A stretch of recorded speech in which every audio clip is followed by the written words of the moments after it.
Alright lads, what's up?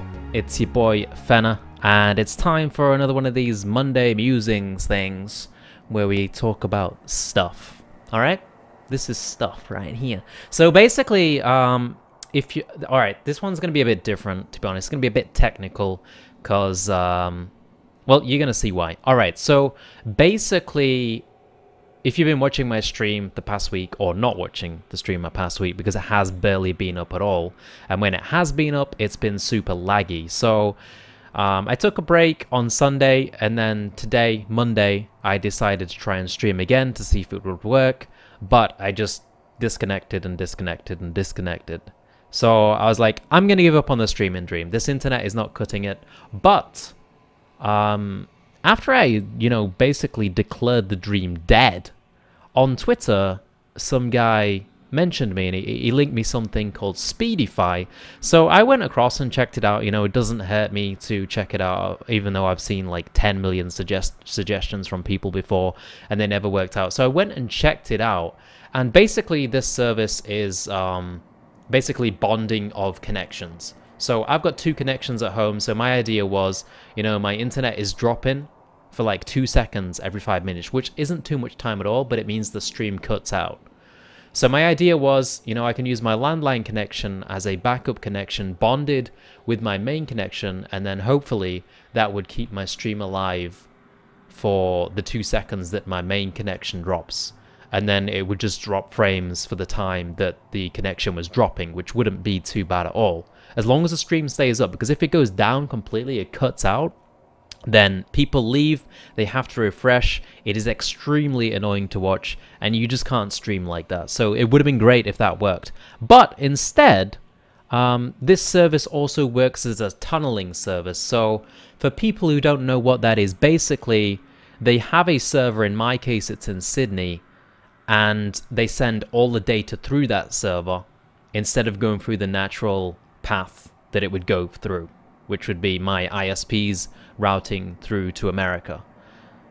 And I was a bit apprehensive of this. I was like, well, if I'm going through another server, then it's going to slow my connection down, I'm going to get higher pings and things like that. So I just tried it out with my one connection on this server just to see if it was alright.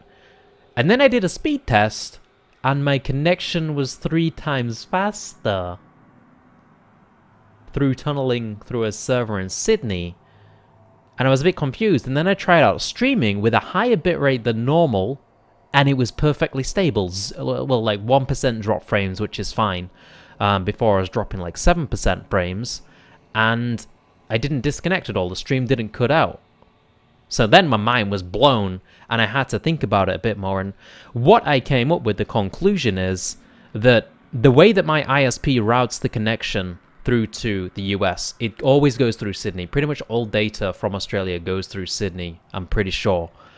And the way my ISP is set up, they've got like a satellite in Sydney which sends data to and from America through this connection. Now, I assume somewhere in this data center in Sydney, my ISP has got some shitty server, or there's a bad link somewhere, and that is causing the interruptions to my connection and the slower download speed. Now, through tunneling through a different server in Sydney, I'm pretty sure that I'm no longer using the server from my ISP in Sydney, which means that I'm getting the faster speed. I'm skipping, or not skipping, but going to a different server in Sydney, and my data is being routed in a different way that is just working out amazingly. So I'm pretty sure this guy on Twitter has just saved the dream. The eSports stream has been saved by this guy on Twitter. Let me find his name real quick. His name is XXDaburnedXX. This guy has saved the dream, man. Alright, I might get a bit too excited. I haven't actually tested it out properly yet. I tested it for about an hour and a half, 2 hours, and it was perfectly fine, which is a lot more than I've been able to do in the past. But tomorrow I will test it for the full 8 hours, which is my, 8 hours? 8 hours? Something like that. 9 hours is my intended streaming time every day. So if it works for the 9 hours, the dream has been saved. So I just wanted to make this as like a Monday Musings, because there's going to be a lot of people on my stream asking what the hell is going on with my internet, because people have seen me streaming and it's been lagging and dying and all that kind of stuff. So this is basically going to be an informational vlog thing, and I'm really excited because I love streaming, man. And if I can do it without dropping frames, without disconnecting at all, that means that the stream is alive, the gaming and esports dream is alive. Everything is alive as long as this works, which I think it is going to. So I'm really excited, guys. Yeah, that's pretty much it for this one, to be honest. Next week it's going to be more exciting. I'll talk about some different topics, I guess. I'll try and come up with something fun to talk about, whatever's on my mind at the time. So hopefully everything goes well. And as always, I love you guys. In